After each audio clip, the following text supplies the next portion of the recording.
अब देखते हैं क्वेश्चन नंबर 25। 25 में एक सर्किट है। यहाँ पर ये 2 माइक्रोफराड है और फिर एक 2 माइक्रोफराड है और यहाँ पर 4 माइक्रोफराड है, फिर एक 4 माइक्रोफराड है और यहाँ एक सेल कनेक्टेड है। सेल का ईएमएफ है 12 वोल्ट और इसको कनेक्ट कर दिए हैं ऐसे। देखिए और इसमें वैल्यू जरा सा लिख ले। ये 2 माइक्रोफराड है और ये भी 2 माइक्रोफराड है, ये 4 माइक्रोफराड है, ये 4 माइक्रोफराड है और ये 12 वोल्ट है। करना क्या है इसमें, find the potential difference VA minus VB। ये A ले लें, दिया हुआ है, हम अपने मन से नहीं ले सकते हैं, अभी लिए हैं। ये A है और ये B है, VA माइनस VB निकालना है। देखिए इसको सीरीज पैरेलल से भी बना सकते हैं और चार्ज के डिस्ट्रीब्यूशन से भी बना सकते हैं। तो चार्ज के डिस्ट्रीब्यूशन से सीख लीजिए पहले, सीरीज पैरेलल से भी इसको बनाते हैं। सेल के पॉजिटिव टर्मिनल से हमेशा +Q चार्ज निकालें और सेल के नेगेटिव टर्मिनल से -Q चार्ज लिए। चार्ज का डिस्ट्रीब्यूशन देखिएगा, यहाँ से आप +Q चार्ज लेकर के चलें तो इस 2 माइक्रोफराड वाले कैपेसिटर के इस प्लेट को मिला +Q चार्ज और दूसरे प्लेट को मिला -Q चार्ज। अब यही चार्ज Q इस दोनों प्लेट को भी मिलना है, तो इस Q में से एक पार्ट इसको दे दिए तो वो पार्ट हो गया Q1 और Q में से एक पार्ट आप दे दिए Q1, तो बच गया आपके पास कितना, तो Q माइनस Q1। ये इस प्लेट को मिला Q माइनस Q1। ऊपर में दिख रहा होगा, कटा तो नहीं होगा, हाँ ठीक है। Q माइनस Q1 इसको मिला और इसको मिला Q1। इस प्लेट को मिला -Q1 और इस प्लेट को मिला इसी का -Q माइनस Q1। अब फिर देखिए कि इसके साथ ये सीरीज में कनेक्टेड है, कंटिन्यू है ये दोनों। यहाँ पे आगे जाके डिस्ट्रीब्यूशन होने का जगह नहीं है, ब्रांचिंग नहीं है क्योंकि, तो यही Q माइनस Q1 इसको भी मिला सीरीज में charge same Q minus Q1 इसको और इस प्लेट को -Q माइनस Q1। चार्ज का डिस्ट्रीब्यूशन सही है कि नहीं इसको ऐसे चेक कर लीजिए कि सेल के नेगेटिव टर्मिनल से ये प्लेट का, इस कैपेसिटर का ये प्लेट और इस कैपेसिटर का ये प्लेट कनेक्टेड है। इस दोनों के चार्ज का सम -Q होना चाहिए। तो देखिए इसका चार्ज है -Q1 और इसका चार्ज है -Q माइनस Q1, मतलब -Q1 -Q प्लस Q1। ये टर्म कैंसिल हो गया, -Q, यहाँ से चार्ज आप कितना लिए थे तो -Q। अब आइए इसमें सीखते हैं कि लूप रूल कैसे लगाते हैं। लूप रूल के लिए कोई एक पॉइंट चुन लीजिए, सर्किट का कोई भी एक पॉइंट चुन लीजिए। उसमें ये A भी हो सकता है, B भी हो सकता है, यहाँ यहाँ यहाँ यहाँ। सिर्फ वो पॉइंट कैपेसिटर के बीच में नहीं लीजिएगा, सेल के बीच में नहीं लीजिएगा। तो इस कॉर्नर पर हम अपने मन से कोई पॉइंट लिए M। अब M से हम चलना शुरू करेंगे आइदर क्लॉकवाइज और एंटी क्लॉकवाइज और फिर इसी पॉइंट पे पहुंच जाएंगे। लिखने का तरीका क्या होता है वो समझना है। Vm इज इक्वल टू, इस कैपेसिटर का पॉजिटिव प्लेट पहले मिला तो पोटेंशियल्स का सम 0 लिखते हैं क्लोज लूप के लिए। तो कैपेसिटर का पॉजिटिव प्लेट पहले मिला तो potential V is equal to Q by C। तो चार्ज हो गया Q और कैपेसिटेंस हो गया कितना 2। तो V is equal to Q by C से इसका पोटेंशियल लिख दिए। इस कैपेसिटर का काम हो गया। फिर नेक्स्ट कैपेसिटर के लिए पॉजिटिव प्लेट ही पहले मिल रहा है तो Q माइनस Q1 बाई 2। आइए इस कैपेसिटर के लिए फिर इसका काम हो गया। फिर आइए नेक्स्ट में, इसका भी पॉजिटिव प्लेट ही पहले मिला आपको तो इसके लिए भी Q माइनस Q1 बाई 4। अब आगे देखिए कोई कैपेसिटर नहीं है, कुछ भी नहीं है इस लाइन पे, हम इस लाइन से आके रहे हैं। यहाँ पर सेल मिल गया और सेल का निगेटिव टर्मिनल पहले मिला तो इसका ईएमएफ का साइन, मतलब पोटेंशियल डिफरेंस का साइन निगेटिव हो गया। तो ये लिखे -12 इज इक्वल टू 0। सॉरी 0 नहीं, यहाँ पे -12 और पहुंच गए M पॉइंट पर तो लिख दें +Vm। ये लिखने का मेथड हो गया। Vm को लेफ्ट साइड में ले आइए, LHS में ले आइए तो Vm माइनस Vm 0 हो गया। अब इसको सॉल्व कर दें तो LCM ले लें, LCM हो गया 4 तो ये हो गया 2Q प्लस फिर 2Q माइनस 2Q1 प्लस, यहाँ देखिए Q minus Q1 is -12 is equal to Vm minus Vm हो गया 0। 2q plus 2q plus q मतलब 4 और एक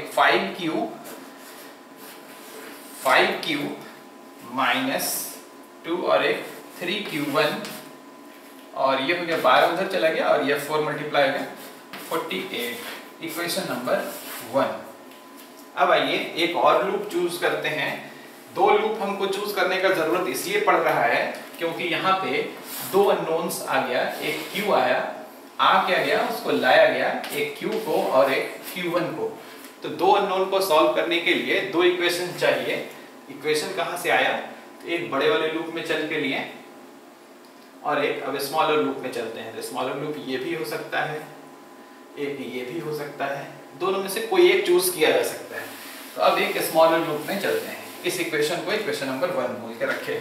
आइए स्मॉलर लूप में चलते हैं। फिर उसी तरह से लिखने के तरीके पर ध्यान दीजिएगा। Vm इज इक्वल टू, फिर लिखेंगे पॉजिटिव प्लेट पहले मिला प्लस q/2। आइए वापस नीचे मुड़ जाते हैं, यहाँ से छोटा ही लूप लेना है इस बार।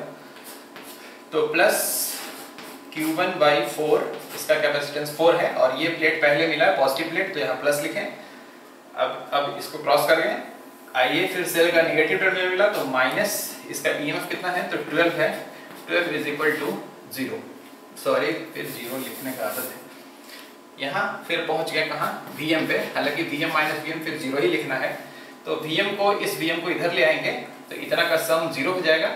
तो LCM ले लेते हैं। तो ये हो गया 4, तो ये हो गया 2q और ये हो गया q1 minus 12 is equal to Vm minus Vm 0। तो देखिए नेक्स्ट इक्वेशन हमारा बन रहा है 2q plus q1, 2q plus q1, 2q plus q1 और 4 गुना 12 हो गया, ये हो गया 48। और इक्वेशन नंबर 1 क्या था? ये इक्वेशन नंबर 2 है। और इक्वेशन नंबर 1 क्या था? तो ये था 5q minus 3q1, 3q1 is equal to 48। ये है इक्वेशन नंबर 1। अब इस दोनों को सॉल्व कर लें, इससे q और q1 का वैल्यू मिल जाएगा हमको। चलिए सॉल्व करने में इक्वेशन नंबर 2 को 3 से मल्टीप्लाई कर दें तो ये टर्म कैंसिल हो गया। तो ये 5 और 3 गुना 2 6 हो गया, 6 और 5 11q हो गया। और यहाँ 48 प्लस 3 इंटू 48, इसका मतलब कि 48 और 1 प्लस 3 मतलब 4 हो गया। ये ठीक है, 48 हुआ और ऐड करना था 3 इंटू 48, तो 48 कॉमन ले लिए हम, 1 प्लस 3 यही लिखें 48 इंटू 4। चलिए तो q का वैल्यू हो गया 48 इंटू 4/11। अब q1 निकालने के लिए इक्वेशन नंबर 1 या 2 में से कोई एक ले सकते हैं। इक्वेशन नंबर 2 ही ले लें। तो फ्रॉम 2 इक्वेशन कहता है कि 2q plus q1, 2q plus q1 is equal to 48। तो q1 इज इक्वल टू हो गया 48 माइनस 2q। तो 48 माइनस 2q लिखने में 48 माइनस 2 और q लिख रहे हैं 48 इंटू 4/11। सॉल्व कर लें इसको तो 48 कॉमन ले लेते हैं। तो ये हो गया 1 माइनस 8/11। तो 11 में से 8 चला गया, 48 इंटू 3/11 हो गया ये q1 का वैल्यू। q1 का वैल्यू हो गया 11 में से 8 चला गया, 3 बचा, तो ये हो गया 48 इंटू 3/11। ध्यान दीजिए ये माइक्रोकूलम है, माइक्रोकूलम। देखिए अब हम q और q1 दोनों निकाल लिए। अब आप हमसे किसी भी कैपेसिटर के लिए VA माइनस VB को छोड़िए, किसी के लिए भी आप पोटेंशियल डिफरेंस पूछिएगा तो आसानी से बताया जा सकता है। पहले क्वेश्चन बना ले, A से चल के B तक आते हैं। लिखने के तरीके पे ध्यान दीजिएगा। A से चलना शुरू किए तो लिखें VA is equal to A से B हम इधर से घूम के भी आते तब भी वही रिजल्ट आता। अभी सीधे लिख रहे हैं VA is equal two plus, positive plate पहले मिला तो प्लस Q माइनस Q1 इसका चार्ज बटा C, पोटेंशियल डिफरेंस लिख रहे हैं। और पहुंच गए कहाँ? B पर, तो प्लस लिखें VB। हम यहाँ B पर ही रुक गए, अगर लूप पूरा रहता है, इक्वेशन लिख करने के लिए अगर लूप पूरा करना रहता तो हम वापस लौट के ये जैसे गए थे उस समय वैसे ए तक जाते तो लूप पूरा होता, इससे इक्वेशन बनता। तो अभी हमसे VA माइनस VB पूछा गया है, तो VA minus VB is equal to Q minus Q1। Q minus Q1 करने के लिए और सॉल्व कर लें, बाई 4 है तो 48 इंटू 4 बाई 11, 48 इंटू 3 बाई 11 में, तो 48 बाई 11 तो कॉमन हो जाएगा और 4 माइनस 3 तो 1 हो गया, इंटू 1 बाई 4 हो गया, ये कैंसिल कर दीजिए, तो ये हो गया 12 बाई 11 वोल्ट। ये VA माइनस VB हो गया। सपोज कीजिए ना कि इस क्वेश्चन में आपसे पूछता इस बीच वाले कैपेसिटर के अक्रॉस पोटेंशियल डिफरेंस बताइए, तो इसके क्रॉस पोटेंशियल डिफरेंस लिखने के लिए अगर इसका नाम कुछ RS लिख दें या कोई दूसरे दो नाम लिख दें, इस पॉइंट का, तो potential difference V is equal to, तो Q1 बाई 4 लिख देते हैं, Q1 का वैल्यू मालूम है। तो किसी भी कैपेसिटर के लिए Q और Q1 निकाल लेने से किसी भी कैपेसिटर के क्रॉस हम पोटेंशियल डिफरेंस निकाल सकते हैं, और सीरीज पैरेलल से भी इसको बना सकते हैं, वो मेथड भी है। चलिए अब नेक्स्ट क्वेश्चन है 25 का B। देखिए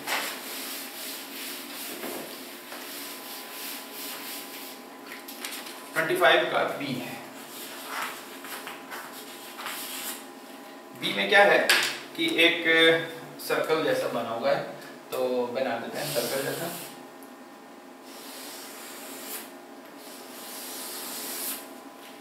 क्या क्या लगा हुआ है, 12 वोल्ट की बैटरी है, और क्या है, एक 4 माइक्रोफराड का कैपेसिटर है, 4 माइक्रोफराड, फिर क्या है 12 वोल्ट की बैटरी है, सॉरी 24 वोल्ट की बैटरी है। कुछ बुक्स में ना ये 12 वोल्ट लिखा हुआ है, जबकि होना चाहिए 24 वोल्ट। और फिर यहाँ पे ये 2 माइक्रोफराड है, 2 माइक्रोफराड है। करना क्या है इसमें, तो करना है A और B के क्रॉस पोटेंशियल डिफरेंस निकालना है। यहाँ A लिखा हुआ है और ये B लिखा हुआ है। देखिए सबसे पहले चार्ज का डिस्ट्रीब्यूशन, तो अगर सर्किट में सिर्फ एक सेल है तब तो कोई समस्या नहीं है कि सेल के पॉजिटिव टर्मिनल से प्लस Q चार्ज लीजिए और माइनस से निगेटिव टर्मिनल से माइनस Q चार्ज लीजिए। अगर एक से ज़्यादा सेल है तब भी कोई समस्या नहीं है, उस सेल से चार्ज ड्रॉ कीजिए जिसका EMF ज़्यादा है, एक ही सेल को चूज करते हैं। तो यहाँ पर जिसका EMF ज़्यादा है वो 24 वोल्ट वाला का EMF ज़्यादा है, इसलिए हम इसी को चूज करेंगे। इसी के पॉजिटिव टर्मिनल से प्लस Q चार्ज निकालेंगे और इधर से माइनस Q चार्ज लेंगे। अगर दोनों का EMF सेम रहता तब भी कोई समस्या नहीं है, इस दोनों में से कोई एक सेल चूज कर लेते हैं आप। तो क्या क्या बात हुआ कि अगर सर्किट में एक सेल है तो वही है कि उसके पॉजिटिव टर्मिनल से प्लस Q और नेगेटिव से माइनस Q लीजिए। एक से ज्यादा सेल, मल्टीपल सेल रहने पर क्या करना है, तो उस सेल से चार्ज ड्रॉ कीजिए जिसका EMF सबसे ज्यादा है, और अगर एक से ज्यादा सेल का EMF सेम है, इक्वल अगर है, तो कोई एक सेल चूज कर लीजिए। तो चलिए यहाँ से प्लस Q चार्ज निकालें। इस कैपेसिटर के प्लेट को मिला प्लस Q, इसको मिला माइनस Q। आगे बढ़ चलिए, ये तो कैपेसिटर है नहीं तो सेल है, इसका और कोई यूज अभी है नहीं चार्ज डिस्ट्रीब्यूशन में। फिर देखिए इस प्लेट को मिला माइनस Q, इधर से चले थे माइनस Q, और इसको मिला प्लस Q।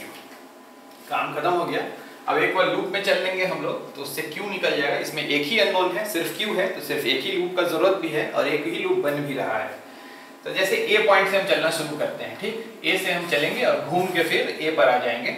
लिखने का तरीका देखिएगा, VA इज इक्वल टू, हम चल रहे हैं क्लॉकवाइज, तो इस सेल का नेगेटिव टर्मिनल पहले मिला तो लिखें -12 पोटेंशियल डिफरेंस।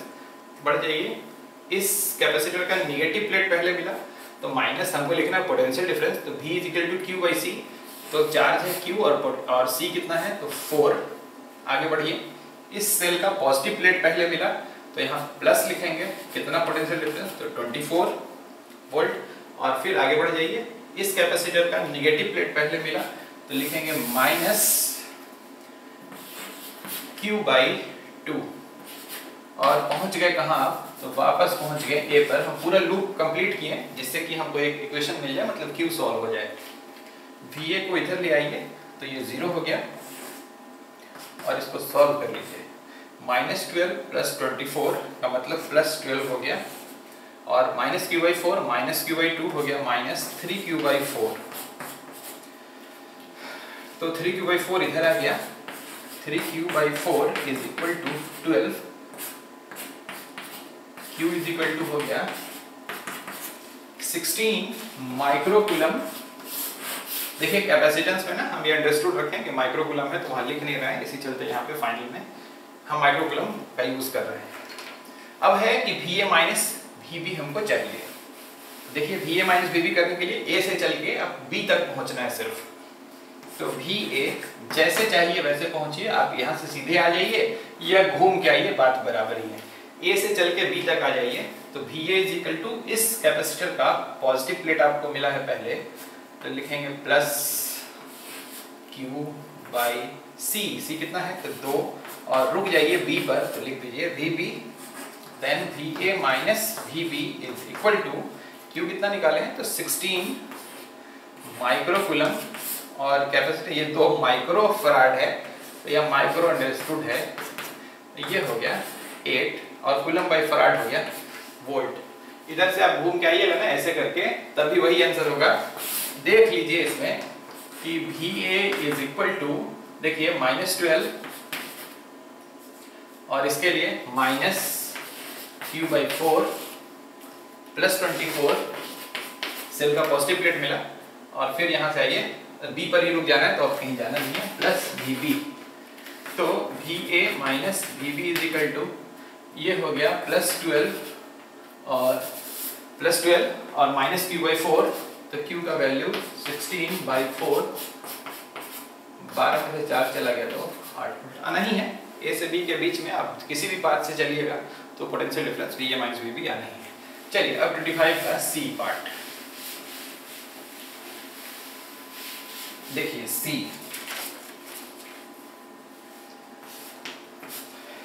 C में क्या है कि एक सेल है 2 वोल्ट का, फिर एक सेल है 2 वोल्ट का, ठीक है, और नीचे ऐसे लगा हुआ है एक कैपेसिटर और एक कैपेसिटर, दोनों 2-2 माइक्रो फराड का है, 2 माइक्रो फराड, ये भी 2 माइक्रो फराड, और ये ऐसे बीच में एक कैपेसिटर है और इसका वैल्यू है, इसका वैल्यू मालूम नहीं है इस बीच वाले का, और ये A और ये B मालूम नहीं है, छूटा नहीं होगा इस बुक में, एक्चुअल नोटबुक में मिसप्रिंट बहुत ही नहीं के बराबर है, नहीं ही है। इसका कैपेसिटेंस सपोज कर लेते हैं C है।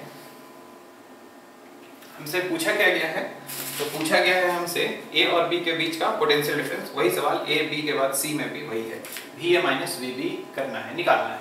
सबसे पहला काम हम चार्ज का डिस्ट्रीब्यूशन करेंगे, फिर लूप में अननोन्स निकालेंगे और फिर A से चल के B तक आएंगे। देखिए बनाते हैं, इसमें एक से ज्यादा सेल लगा हुआ है, तो किसी एक सेल को चूज कर लीजिए जिससे चार्ज ड्रॉ करेंगे। तो सपोज कर लेते हैं हम इस सेल के पॉजिटिव टर्मिनल से प्लस Q लेंगे और इधर से माइनस Q। यहाँ से प्लस Q चार्ज इसको मिला माइनस Q। पहले की तरह चार्ज का डिस्ट्रीब्यूशन, एक को दे दीजिए Q1, तो इसको दे दिए हम Q1 और इसको मिल गया Q माइनस Q1। आप यहाँ ध्यान दिए हैं क्या क्या हुआ, जैसे सपोज कीजिए ना कि यहाँ से आप हाथ में Q चार्ज लेके चलें और 2 पाथ है, तो एक पाथ को मिला Q1 और दूसरे को मिला Q माइनस Q1। करंट के केस में ऐसे शो करते हैं, चार्ज के लिए भी आप ऐसा समझ लीजिए कि चार्ज का डिस्ट्रीब्यूशन ऐसे कर दिए हैं। और कैपेसिटर में एक प्लेट को जितना पॉजिटिव चार्ज, दूसरे प्लेट को उतना ही नेगेटिव चार्ज, तो इसको Q1 तो यहाँ दिए माइनस Q1, यहाँ Q माइनस Q1 इस प्लेट को मिला है, तो इस प्लेट को मिलेगा माइनस Q माइनस Q1। इसके अलावा और कहीं कैपेसिटर है नहीं। अब अगर आपको चेक करना है कि इस सेल के नेगेटिव टर्मिनल से माइनस Q चार्ज लेने से भी इसका चार्ज, ये जो प्लेट्स है नेगेटिव टर्मिनल से जो कनेक्टेड प्लेट्स है, जैसे ये और ये, इस दोनों का चार्ज माइनस Q होना चाहिए, तो हो जाएगा। यहाँ माइनस Q1 लिए हैं और यहाँ पर है माइनस Q माइनस Q1। ठीक, इसके पहले वाले में भी वही बात था, तो माइनस Q1 और माइनस Q प्लस Q1 ये कैंसिल हो गया, माइनस Q चार्ज आ गया, मतलब डिस्ट्रीब्यूशन चार्ज का सही है ये। अब आइए लूप में चलते हैं। एक बड़े लूप में पहले चल लीजिए इस तरह से ऐसे, तो यहाँ से चलते हैं, तो लिखें +2 अब हम ये अंडरस्टूड रख लिए ना कि इस पॉइंट से हम चलेंगे तो एक ही बार में हम सम 0 कर लेंगे। यहाँ से चलें हम क्लॉकवाइज, तो लिखें पॉजिटिव प्लेट पहले मिला तो +2, आगे बढ़िए फिर +2 और फिर यहाँ आइए सेल का नेगेटिव टर्मिनल आपको मिला है तो लिखें माइनस, भी लिखना है तो V = Q/C। तो चार्ज कितना है तो Q - Q1 और कैपेसिटेंस कितना है तो 2। फिर आगे बढ़ जाइए, इस प्लेट का भी माइनस ही आपको मिला है, इस कैपेसिटर का भी माइनस प्लेट आपको पहले मिला है तो -Q बाई कैपेसिटेंस कितना है तो 2 है और फिर आप पहुंच गए उसी पॉइंट पर तो =0।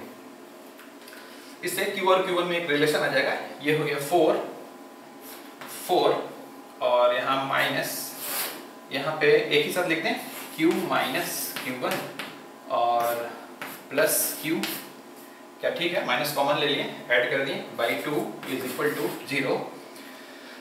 तो 4 इसको उधर ले जाइए तो 4 × 2 8 हो गया और ये हो गया ये Q 2Q, ये हो गया 2Q - Q1, 2Q - Q1 = 8।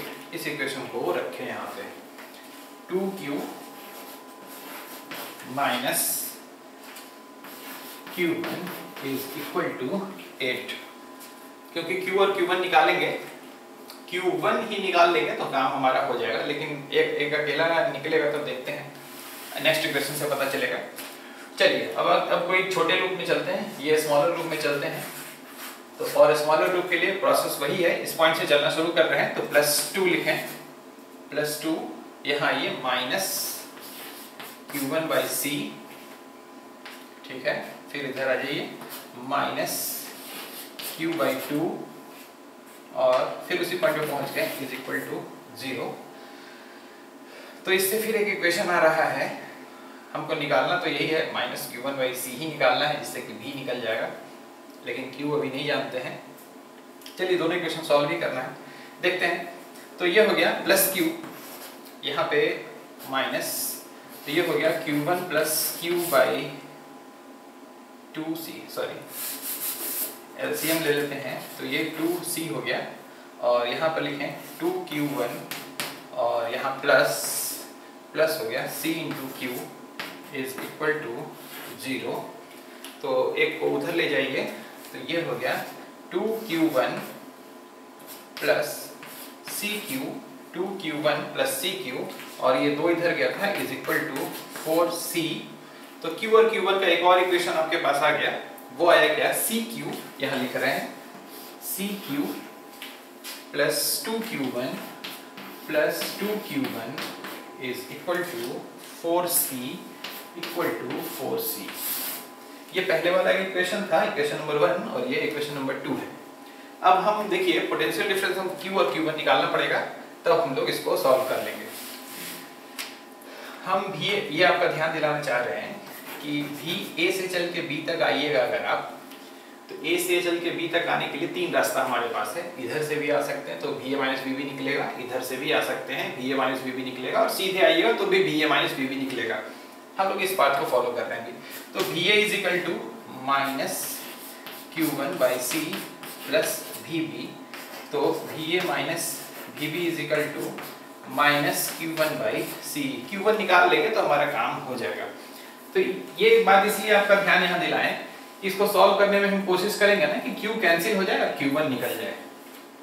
तो इसको सॉल्व करने के लिए इसको मल्टीप्लाई करते हैं 2 से और इसको मल्टीप्लाई करते हैं C से और सब्ट्रैक्ट कर देते हैं। इससे क्या हुआ कि Q वाला टर्म तो कैंसिल हो गया और Q1 निकल जाएगा। तो Q1 कॉमन ले लेते हैं तो 2C, और यहाँ देखिए प्लस हो गया, प्लस C, सिर्फ C बचा, = ये हो गया 8C, और यहाँ देखिए तो यहाँ हो गया माइनस है ये, और 8C यहाँ हो गया 8C। तो ये Q1 का वैल्यू हो गया 0/2C + C, मतलब 3C = 0। Q1 0, आंसर आपका हो गया। यहाँ पे वैल्यू पुट कर दीजिए तो VA - VB = 0। आइए अब नेक्स्ट पार्ट है इसका D, 25 का D। चार्ज का डिस्ट्रीब्यूशन समझना है सबसे पहले, उसके बाद फिर लूप में जो चलते हैं उससे इक्वेशंस बनाते हैं, वो ध्यान देना है 2 बार बस, और उसके ज़्यादा भारी कुछ है नहीं। अब देखते हैं इसका डी पार्ट। डी में 3 सेल है, एक 6 वोल्ट, एक कैपेसिटर यहाँ, दूसरा 12 वोल्ट का सेल है। ये 6 वोल्ट का सेल है, 6 वोल्ट 12 वोल्ट, और इससे एक और कैपेसिटर कनेक्टेड है। ये 2 माइक्रोफराड है और ये 4 माइक्रोफराड है, और एक कैपेसिटर यहाँ है 24 वोल्ट का, 24 वोल्ट, और ये 1 माइक्रोफराड है, और इस तरह से ऐसे कनेक्टेड है। क्या करना क्या है, A B A minus B निकालना है। ये ए हो गया और ये बी हो गया। सबसे पहले चार्ज का डिस्ट्रीब्यूशन, सेल थे, देखिए इसमें मल्टीपल सेल है, एक से ज्यादा सेल है, तो सेल के पॉजिटिव उस सेल को चूज करते हैं जिसका ईएमएफ सबसे ज्यादा है, तो 24 वोल्ट वाले को चूज किए। इसके पॉजिटिव प्लेट से प्लस क्यू चार्ज लेके चलेंगे और इसके नेगेटिव प्लेट से माइनस क्यू चार्ज। तो इसको मिला प्लस क्यू, इसको मिला माइनस क्यू। यहाँ आने के बाद चार्ज के लिए 2 रास्ता खुला हुआ है, तो चार्ज इसी में से एक पार्ट इसको दे देते हैं, तो Q1 इसको दे दिए, और इसको क्या मिला, तो Q minus Q1। Q charge लेके चल रहे थे, 2 बात आया, एक को दे दिए Q1 और जो रिमेनिंग है वो Q माइनस Q1 दूसरे को मिला। कैपेसिटर के दूसरे प्लेट को कितना मिला, तो माइनस Q1। इस प्लेट को कितना मिला, तो इतना का ही negative, minus Q minus Q1। अब कॉन्फ़िगरेशन चार्ज का जो डिस्ट्रीब्यूशन किए हैं वो सही है कि नहीं चेक करने के लिए देख लीजिए कि सेल के नेगेटिव प्लेट से माइनस क्यू चार्ज दिए थे, तो ये नेगेटिव प्लेट से जो जो कैपेसिटर का प्लेट एडेड जुड़ा हुआ है, जैसे ये माइनस Q1 और ये वाला, इस दोनों का सम करेंगे माइनस Q1 और ये माइनस Q1, तो इस जोड़ने से माइनस Q आएगा। इसके पहले भी वही किए थे। अब आइए 2 लूप चूज करते हैं। एक अपर लूप लेते हैं इस तरह से, एक इक्वेशन बनेगा, और फिर एक दूसरा लूप ले लेंगे। चलिए यहाँ से चलते हैं, ए से ही चलना शुरू करते हैं। तो यहाँ आ गया माइनस 6, यहाँ आइए minus Q minus Q1 by 4, और फिर इधर से वापस इधर आते हैं, तो इस सेल का कैपेसिटर का पॉजिटिव प्लेट मिलता है, तो प्लस Q1 बाई 2, इस सेल का पॉजिटिव प्लेट मिलता है प्लस 12, और ए पर पहुंच गए इज इक्वल टू 0। सॉल्व करते हैं इसको, माइनस 6 और प्लस 12, तो प्लस 6 हो गया, तो प्लस 6, और यहाँ एलसीएम ले लें, एलसीएम ले लेते हैं, तो लिखते हैं माइनस, या ऐसे अगर माइनस यहाँ समझ रहे हैं तो Q/2, तो लिखते हैं प्लस 4 हो गया, तो 4 हो गया, तो ये हो गया 2Q1 और minus Q plus Q1 is equal to 0। देख लीजिए, ठीक है, 4 एलसीएम ले लिए, तो ये हो गया 2Q1, और यहाँ माइनस था तो माइनस Q, और ये प्लस Q1, तो ये हो गया 3Q1 माइनस Q, 3Q1 लिखते हैं यहाँ पे, 3Q1 Q1 माइनस Q, और 6 चला जाएगा इधर, तो ये माइनस 6 और इंटू 4, तो माइनस 24, इक्वेशन नंबर 1। अब आइए दूसरे लूप में चलते हैं, एक इक्वेशन फिर बनेगा। दूसरे लूप के लिए इक्वेशन ऐसे लिखें, कोई स्मॉलर लूप चूज ले, ये चूज कर लें। फिर ए से चलते हैं, तो लिखें माइनस 12, फिर यहाँ लिखें माइनस Q1 बाई 2, और इधर आ जाइए तो माइनस Q बाई 1, और यहाँ ये सेल का पॉजिटिव प्लेट पहले मिला है, तो प्लस 24 इज इक्वल टू 0, ए पर पहुंच गए। तो इससे इक्वेशन आ रहा है, देखिए तो माइनस 12 और प्लस 24, तो हो गया प्लस 12, और Q और Q1 को एक साइड ले जाइए, तो Q प्लस Q1 को उधर ले गए is equal to 12, equation number 2। Q plus Q1, तो Q प्लस Q1 को लिख सकते हैं Q1 plus Q is equal to 12। Sorry, कुछ गलती हो रहा है, यहाँ तो हो गया ये -12 और ये +24 का हो गया 12, तो हम Q1/2, सॉरी यहाँ पे गलती लिख दिया, ये हो गया 12 और यहाँ पर माइनस ही कॉमन ले लें अगर, तो ये हो गया Q1 + 2Q/2 is equal to 0। अब ठीक है, अब हो गया Q1 + 2Q, Q1 + 2Q और 12 × 2 हो गया 24। चलिए अब सॉल्व कर लेते हैं। सॉल्व करने से हम Q निकाल सकते हैं, Q1 निकाल सकते हैं। तो Q1 निकालने से भी हमारा काम हो जाएगा कि A से B तक सीधे चले जाएंगे, तो Q1 कहीं से जरूरत पड़ेगा, या खाली Q निकाल लेने से भी हमारा काम हो जाएगा। इस लूप से ऐसे चले जाएंगे तो Q निकाल के ये काम हमारा हो जाएगा। चलिए सॉल्व कर लेते हैं। सॉल्व करने के लिए सबसे आसान तो इसको 2 से मल्टीप्लाई कर दें, तो इसका काम खत्म हो गया। ये हो गया 6Q1 और Q1 मतलब 7Q1 और यहाँ हो गया कितना 2 × 24 और +24 तो -24,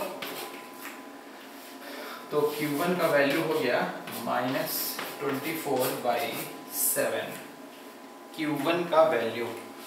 तो अब A से B तक चल के आइए, तो VA इज इक्वल टू -12, लिखने का तरीका वही है, और इसका फिर -Q1/2 प्लस B पर रुक जाइए, तो VA minus VB is equal to -12। Q1 का वैल्यू है कितना, Q1 का वैल्यू है -24/7 × 2, तो ये माइनस माइनस प्लस हो गया, तो -12 और +12/7 ये कैंसिल हो गया यहाँ से, तो ये हो गया। अब इसको सिर्फ सॉल्व कर लें, -12 और ये हो गया 1 और -1/7, तो ये हो गया -12 × 6/7 -72/7 वोल्ट, -72/7 वोल्ट। कैलकुलेशंस देख लें जरा सा, यहाँ पे ये हो गया 6 और एक 7Q1 और यहाँ पर हो गया -24, 2 × 24 +24, 2 से मल्टीप्लाई किए थे उसको, और ठीक है, और Q1 हो गया -24/7, VA - VB -12 और यहाँ लिखे हैं Q1 माइनस में, ठीक है, Q1/2 इसका कैपेसिटेंस 2 था, तो -12 और माइनस Q1 के जगह पे लिख दिए, Q1 के जगह पे लिख दिए कितना, तो 24/7, वहाँ से -/2 था तो ये 12 हो गया, 12/7, तो ये हो गया -12 और +12/7, 84 हो गया, 84 -84 और ये हो गया 12, 2 हो गया 72/7। अब जरा चेक कर लें इसको, चेक कर लें कैसे, तो हम Q निकाल के चेक कर लेते हैं। तो Q निकालने के लिए ऊपर वाली इक्वेशन का यूज कर लें, तो 3Q1 - Q is equal to -24 था, या इस इक्वेशन किसी को चूज कर सकते हैं, तो Q इज इक्वल टू हो गया 3Q1 और +24, Q is equal to 3Q1 और +24, तो ये हो गया 3 × -24/7 और +24, तो ये लिख दें, 24 कॉमन ले लें, तो ये हो गया -3/7 +1, मतलब Q का वैल्यू हो गया 24, ये -3 और 7 3 से चला गया 4/7, 24 × 7, 24 × 4/7 Q का वैल्यू। उसको निकालने से क्या होगा कि A से B तक चल के जाते हैं इस पाथ से, तो VA इज इक्वल टू, यहाँ से लिखेंगे -24 और यहाँ से लिखेंगे +Q/1 +VB, तो ये हो गया -24 और प्लस Q का वैल्यू कितना है, तो Q का वैल्यू है 24 × 4/7 +VB, तो VB इधर आ गया, तो VA - VB हो गया 24 कॉमन ले लीजिए, -1 प्लस 4/7, तो ये हो गया, देखिए 7 -7 प्लस 4, तो -7 प्लस 4 हो गया कितना, तो 3 हो गया, -3/7, तो ये हो गया -72/7। इसके पहले वाले में कितना आया था, तो इसके पहले वाले में तो रिजल्ट यही था, तो इस तरह से भी a - b का वैल्यू निकल गया।